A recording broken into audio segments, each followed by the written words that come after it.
Bismillahirrahmanirrahim. Kalau orang akidahnya itu benar, nggak ada mabuknya dengan ketentuan agamanya, maka bukti yang pertama muncul dalam praktek kehidupannya ketika dia ibadah bukan salat biasa, yuqimus shalah. Dalam Quran kalimat salat selalu diawali dengan kata iqamah. Kalimat pertama Al-Baqarah ayat ketiga, alladzina yu'minuna bil ghaib wa. Jadi kalau orang sudah munafik, dia yu'minun kepada Allah bil ghaib, yakin, ya. Walaupun nggak kelihatan Allahnya, masya Allah, nggak kelihatan Allahnya, dia tetap yakin. Itulah iman. Jadi beda antara iman dengan ilmu. Kalau ilmu itu meyakini sesuatu yang sudah nampak, ya. Sudah nampak. Jadi sudah, insya Allah, mic kelihatan dalam pandangan kita. Ada mic di hadapan saya yakin betul ini karena kelihatan, itu ilmu namanya. Tapi kalau yakin pada sesuatu yang nggak nampak, itulah iman. Itulah iman. Ya. Kita beriman kepada yang lain, Allah nggak nampak dalam pandangan kita, kita masih yakin, itulah agama. Dan Nabi SAW memberikan isyarat tingkat keimanan yang paling tinggi itu. Itulah umatnya Muhammad yang setelah beliau wafat. Itulah kita. InsyaAllah. Mohon maaf. Satu kali Nabi sedang duduk dengan para sahabat yang beliau menyampaikan, "Ashtaqu bi ikhwani," katanya. Saya tuh rindu betul dengan saudara-saudara saya. Rindu betul. Sahabat mengatakan, "Ya Rasulullah, alasna ikhwan? Bukankah kami ini saudara-saudara?" Kata Nabi, "Ashtaqu bi ikhwani," kalian itu bukan saudara. "Antum ashabi," kalian itu sahabat saya. "Ikhwani," saudara-saudara saya itu, "humul ladzina amanu bi wa lam yarawni." Mereka itulah orang yang yakin betul kepada saya walaupun tidak pernah lihat saya. Jadi kalau kalian sholat, kalian zakat, yakin betul, itu wajar karena kalian masih lihat saya. Nanti ada umatku nggak lihat saya, masih yakin dengan saya, katanya. InsyaAllah. Itulah kita yang dirindukan oleh Nabi. Jadi antum itu Nabi saja rindu dengan kita, masa kita nggak rindu dengan Nabi? Ya, ayo berserah kepada Nabi. Minta kepada Allah supaya bertemu dengan Rasulullah. Beliau merindukan kita. Itu Muhammad itu, Bapak Ibu sekalian semua. Masya Allah. Riwayatnya sahih. Ketika akan masuk surga, pintu surga itu tuh sampai seseorang datang kepada surga itu. Ketika akan masuk ditanya oleh malaikat penjaga, "Man anta?" Siapa engkau? Kata beliau, "Muhammad." "Saya Muhammad." Kata penjaga surga ini, "Aku diperintahkan tidak untuk membuka pintu surga sebelum kau masuk pertama kali." Dan yakinlah Bapak Ibu sekalian, Rasulullah saking sayangnya dengan kita, itu tidak masuk surga sampai menunggu kita itu. Kita itu ditunggu oleh beliau sampai kumpul baru dibawa masuk surga. Yang lain belum ada itu. Itulah Muhammad SAW. Jadi antum mungkin itu kalau tidak mengharap bertemu dengan Rasulullah SAW di akhirat nanti. Allahumma shalli ala Muhammad. Dan yang paling menarik, ketika Allah menyifati orang yang akidahnya kuat itu, yang imannya hunafa, nanti kita bisa cek sampai subuh ini kira-kira kita sudah hunafa atau belum, ya. Yang imannya hunafa itu, maka dia akan tunaikan sholatnya bukan sholat biasa, yuqimun. Semua kalimat sholat di Quran itu umumnya kalau bentuk ibadah diawali dengan kalimat iqamah. Alladzina yu'minuna bil ghaib wa yuqimunas shalah. Al-Baqarah 43. Wa aqimus salata wa atuz zakat. Selalu ada iqamah. Apa yang dimaksud dengan iqamah? Yuqim kalimat ini. Secara bahasa ini bisa diartikan sempurna.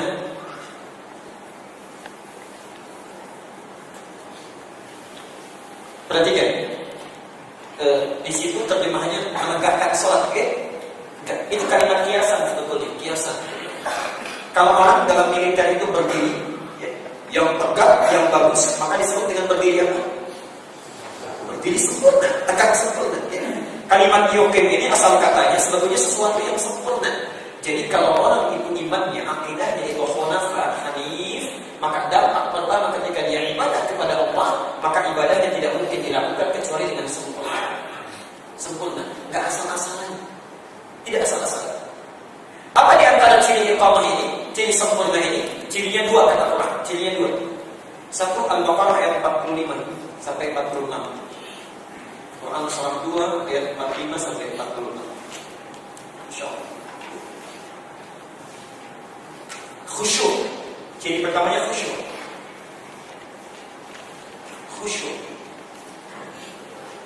Wasta'inu bis-sabri was-salah Wa innaha lakabiratun illa 'alal khashi'in. Kalian semua minta tolonglah pada Allah dengan sabar. Maksudnya ikhtiar dulu, kemudian minta tawakal lewat salat. Wa innaha lakabiratun. Ingat, salat itu sangat sulit sekali ditunaikan. Sulit sekali.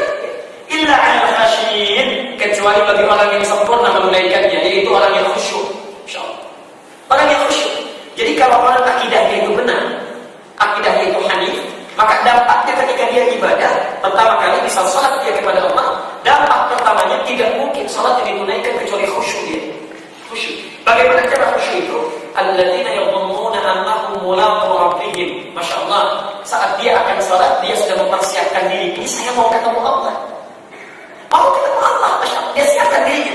Berpenampilan yang baik. Antum, sekarang jam 6 kurang seperempat lagi. Antum kalau diberikan informasi nanti jam 7 kita sama-sama akan bertemu audiensi dengan Pak Wali Kota. Jam 7 nanti. Anda ganti baju atau tidak? Baik. Pakaian yang baik atau tidak? Mau ketemu Pak Wali Kota saja, pakaian kita sudah diganti. Sudah baik, Masya Allah. Segala perlengkapannya bagus. Tapi saat dipanggil oleh Allah, yang tiap hari memberikan kebutuhan kita, memaafkan kalau salah, mengampuni kalau berbuat dosa, menyembuhkan kalau sakit, kita mau proposal saja ke Pak Wali Kota, itu belum tentu cair sekarang. Allah, Masya Allah, kita datang merangkap dibalas dengan berjalan, datang berjalan dibalas dengan berlari, dosa sebesar apapun masih mau diampuni juga. Antum dipanggil datang dengan penampilan seadanya. Padahal Allah sudah berfirman, orang-orang yang hanif itu Al-A'raf ayat 31. Ya bani Adam khudhu zinatakum 'inda kulli masjid. Anak cucu Adam, setiap kali mau ke masjid, maksudnya dipanggil oleh Allah, kenakan pakaian terbaik. Masya Allah. Jadi orang-orang yang khusyuk itu sebelum datang pakaian sudah disiapkan. Beda antara pakaian salat dengan pakaian biasa. Dia nggak mau campur. Saya pernah sampaikan di tempat ini, kalau hisab Anda mau ingat, kalau hisab mau ingat, apapun yang kita miliki pertama kali pakai untuk Allah dulu, baru untuk yang lain. Bisa beli baju baru, gunakan pertama kali untuk Allah dulu. Sehingga hisabnya ringan nanti. Saat ditanya, dari mana harta yang kau dapatkan itu? Ya Allah, jawab kita mudah, tegas, lugas dan nyaman. Ini saya dapatkan dari harta yang sangat halal. Engkau maha tahu dengan usaha saya. Bagaimana keringat suami saya keluar, kata ibu. Bagaimana keringat saya keluar mencarinya, kata bapak. Lalu ditanya, kemana engkau pergunakan? Insya Allah, mudah kita jawab. Ya Allah, engkau maha tahu. Saya gunakan pertama kali untuk sholat subuh di Masjid As-Salam. Dan engkau tahu tentang itu karena di kitab itu tertulis. Ingat, bapak ibu kalau punya baju baru dipakai apa? Kondangan. Kalimat pertamanya lugas, kita enak jawabnya. Dari mana harta yang kamu dapatkan itu? Ya Allah, engkau maha tahu. Semua saya dapatkan dari rezeki yang sangat halal. Ya. Dan engkau maha tahu, tidak dibatasi pengetahuan dengan apapun. Lancar jawabnya. Kemana engkau pergunakan pertama kali? Kondangan, ya Allah.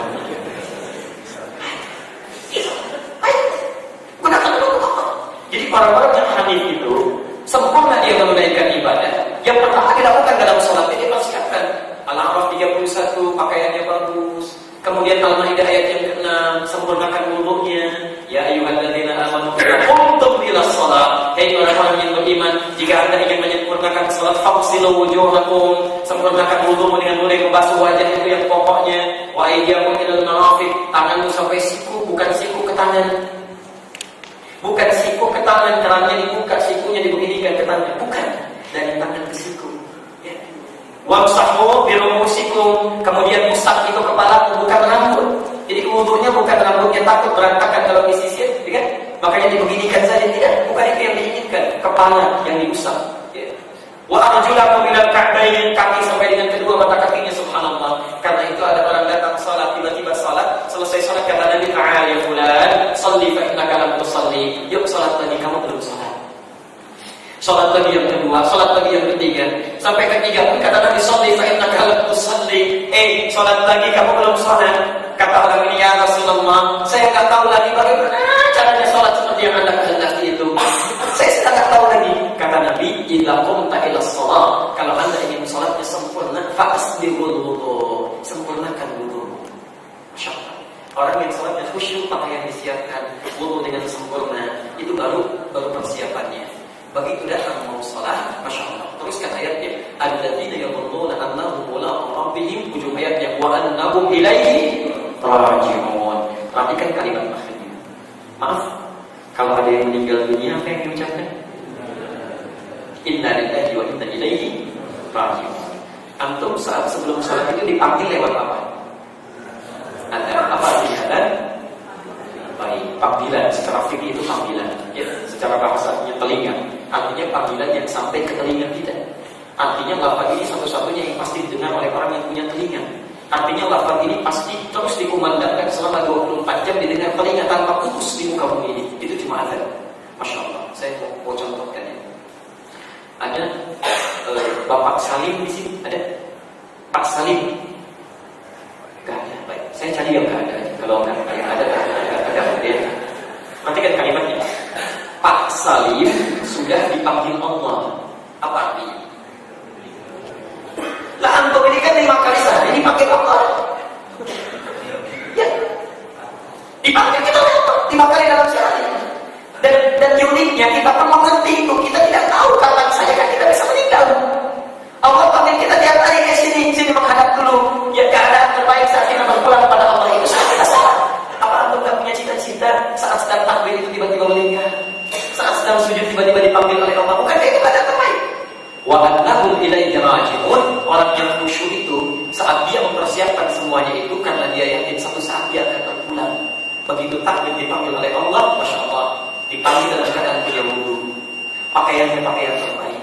Dan dimulai takbir itu dia sudah buang dunia ke belakang. Allahu Akbar, dibuang dunianya. Semuanya hanya Allah yang agung dalam hadapannya. Karena itu perhatikan para salafus saleh. Saya nggak usah takbir yang luar-luar, yang dalam saja. Ada Kiai Muhammad Hashim Al-Ash'ari, Kiai Haji Muhammad Hashim Al-Ash'ari yang mendirikan Nahdlatul Ulama itu tanggal 31 Januari 1926.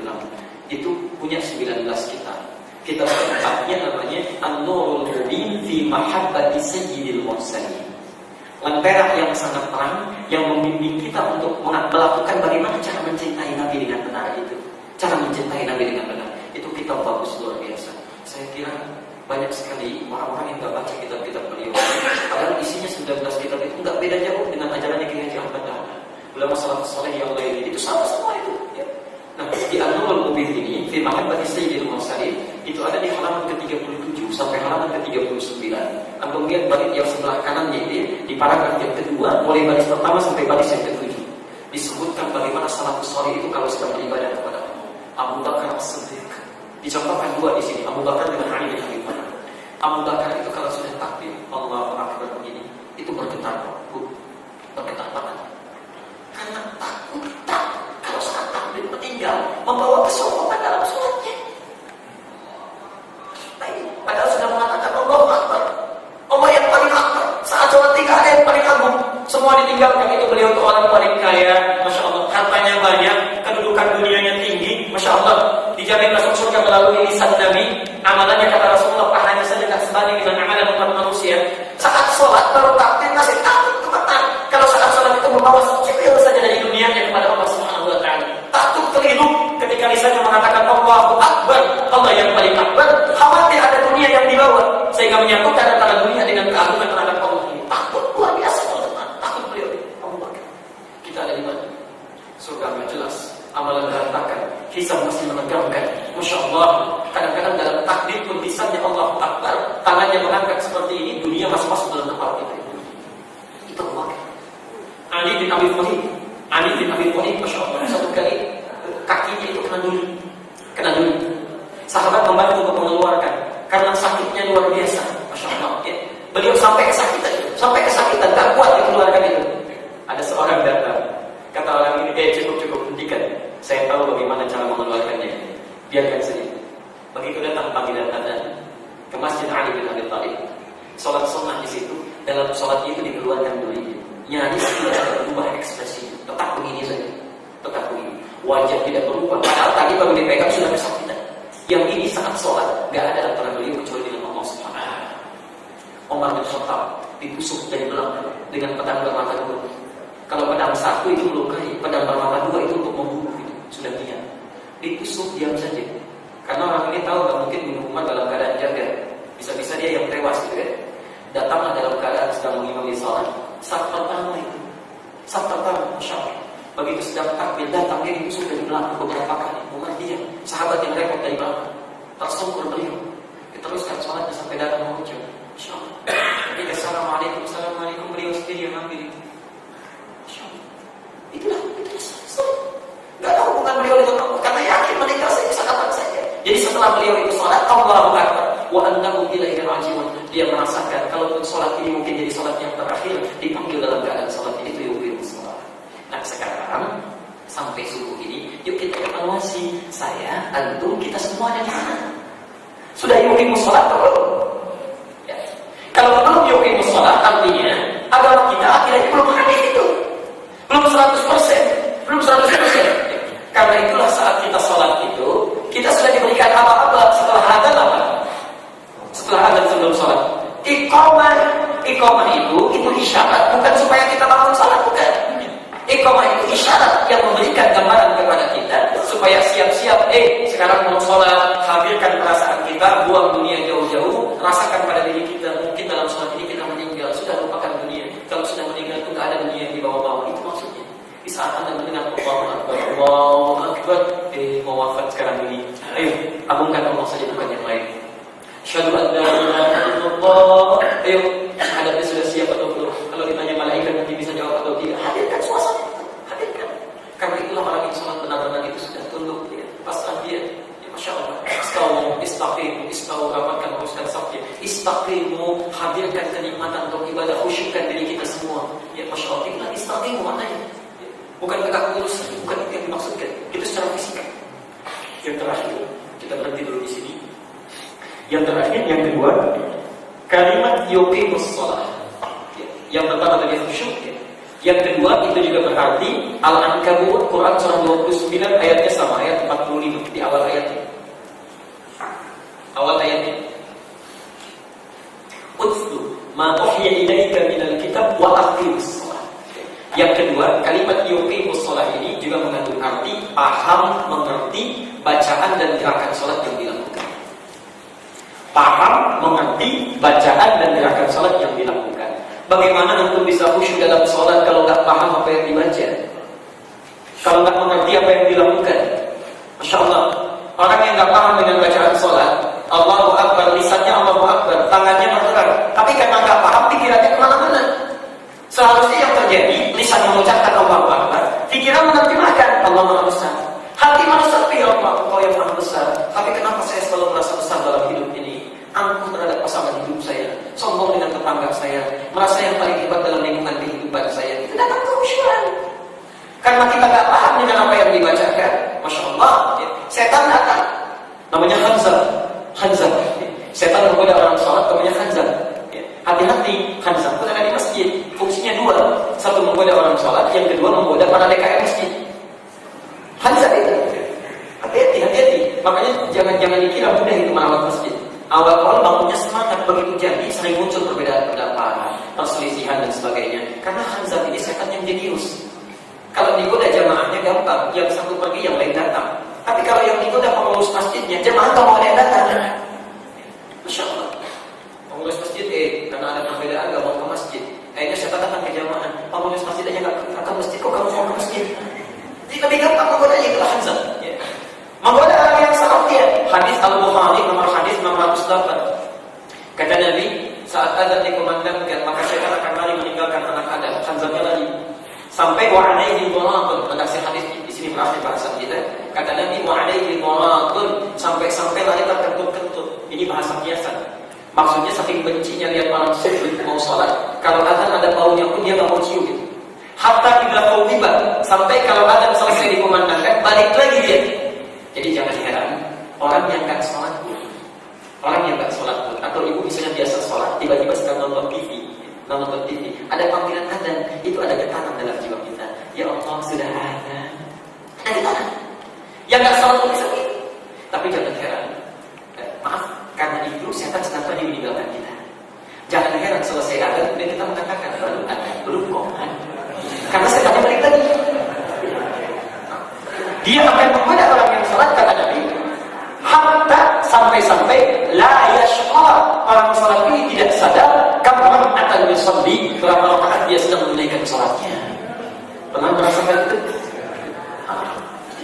Sampai nggak sadar kita berapa rakaat sudah sholat. Nah, memahami bacaan dan gerakan sholat itu yang akan menjaga konsentrasi kita dan menepis sudah agar bacaan itu bisa masuk. Itulah ukuran untuk oke bos sholat. Ya. Izinkan saya sebentar saja. Yang kedua, kenapa dilengkapi dengan yutuz zakat? Saya persingkat 2 menit saja. Boleh saya minta izin? Sampai jam berapa?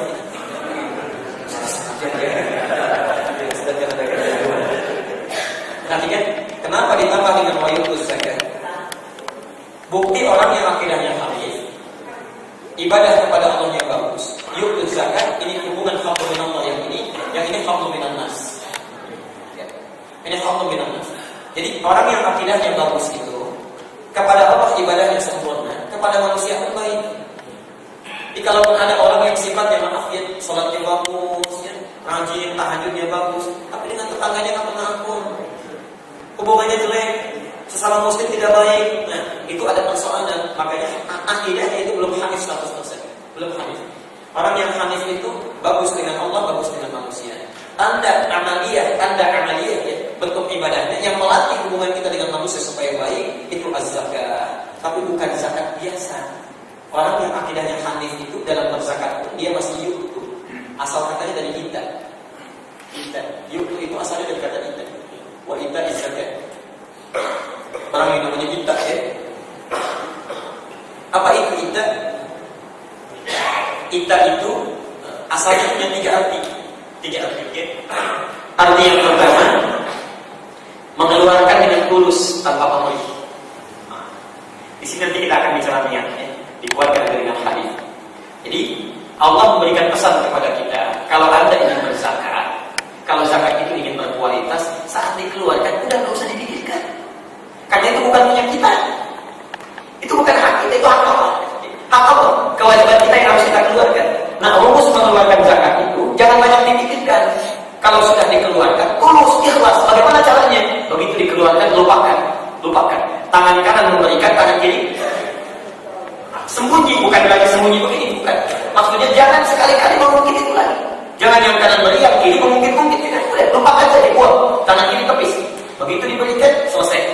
Lupakan. Seolah-olah tidak pernah kita lakukan. Itu yang paling gampang kata orang dalam. Ya. Berikan dengan tulus. Yang kedua, ini menarik ini. Antarkan pada diri. Itu kita. Jadi kalau saya katakan misalnya atina kali, tolong berikan handphone itu kepada saya. Handphone, ya. Nah, Anda kan bisa titipkan lewat orang ini, tolong berikan pada Ustaz tadi. Kalau kita bukan, kita itu datang langsung, diberikan. Itu kita namanya. Nah, kalimat ini ingin menunjuk pesan, kalau kita bisa lakukan zakat itu kalau lebih bagus, kalau bisa langsung berikan kepada pemiliknya. Itu akan melahirkan suasana yang berbeda. Perhatikan, Anda walaupun zakatnya cuma 5.000 misalnya, lalu Anda cari orang yang berhak menerimanya, diberikan kepada orang itu. Begitu diberikan misalnya, Masya Allah, wajahnya berubah menjadi gembira. Di hadapan kita langsung mengatakan, mudah-mudahan Bapak dijaga oleh Allah, disehatkan, diberikan tuntunan bimbingan dalam kehidupan. Itu nggak bisa dibeli, itu suasana seperti itu. Jadi ketika Anda mendapatkan keadaan seperti itu, termotivasi lagi kita untuk zakat. Ya Allah, hari ini 5.000, besok 50.000, supaya lebih banyak yang bisa saya berikan. Masya Allah, orientasi ini langsung. Kalaupun tidak bisa mengantarkannya langsung, nah maka boleh dititipkan kepada orang yang bisa mengantarkannya sesuai dengan kualifikasi yang tercantum dalam Al-Quran. Karena itu ada kalimat wal 'amilina 'alaiha atau ayat yang ke-60 itu. Ya. Baik. Yang ketiga yang terakhir, memastikan benar diterima. Itu orang. Jadi jangan sekedar Anda misalnya ambil, antarkan dikiranya benar menerima zakat, ternyata sedang pura-pura. Pak, kasihan Pak di pinggir jalan. Begitu kita sudah beri, ternyata sedang SMS atau pakai BlackBerry lagi. Pernah ada kawan kasih informasi di Bandung, Masya Allah, saya katanya hati-hati nih, tempatnya di sini dekat yang miskin. Sudah beramal, begitu pergi, balik seperti ini, sedang teleponan. Maaf ya, saya sedang tugasnya. Masya Allah. Ya, hati-hati. MUI Jawa Barat pernah ngecek itu, satu kasus. Ya. Ada satu daerah, saya tidak perlu sebutkan tempatnya. Ya, ketika dicek, Masya Allah. Allahumma shalli ala Muhammad. Ketika dilihat itu ternyata rumahnya itu sudah mewah, gedung luar biasa. Tugasnya itu, tugasnya ya, di drop, Masya Allah jam 4 itu sebelum subuh sudah di drop, ya. Jam 11 malam ditarik lagi dan sebagainya. Yang itu tidak berhak menerima zakat, ya. Jadi kita mesti bisa pastikan. Nah, wadhalika dinul qayyim. Itulah orang yang agamanya sempurna. Bahasa kita subuh ini, yuk kita tanyakan kepada diri kita, sudah berapa persen hunafa atau hadis kita sampai dengan subuh ini? Sudahkah antum sholat dengan sempurna, memberikan hak Allah dengan sewajarnya, memberikan hak makhluk dengan sewajarnya? Ya, kalau kita merasa belum sempurna, wajar. Namanya manusia, tidak ada yang sempurna. Yang tidak wajar itu nggak mau menyempurnakan. Ya. Kalau merasa tidak sempurna, sekarang perbaiki. Kalau kemarin nggak paham bacaan sholat, sekarang harus dipahami. Yuk mulai sehari ini bacaannya, tidaknya. Masa sudah ribuan kali sholat nggak paham-paham, ribuan kali rukuk nggak ngerti-ngerti. Tiap kali itu ribuan kali, masya Allah ya. Sudah ribuan kali sholat duduk di antara dua sujud. Barusan saja subuh itu sudah 2 kali. 2 kali dan kita baca doa itu 8 kali kita baca. 8 bacaan. Rabbir firli, warhamni, wajburni dan seterusnya. Masya Allah. Minta diampuni dosanya oleh Allah, minta dilindungi oleh Allah, minta disayang, minta diberikan rezeki. Selesai sholat mesti minta juga. Ya Allah, mohon berikan rezeki kepada saya. Padahal tadi 2 kali sudah minta. Yang kali apa? Yang kali warzuqni ya Allah. Alhamdulillahi Rabbil Alamin.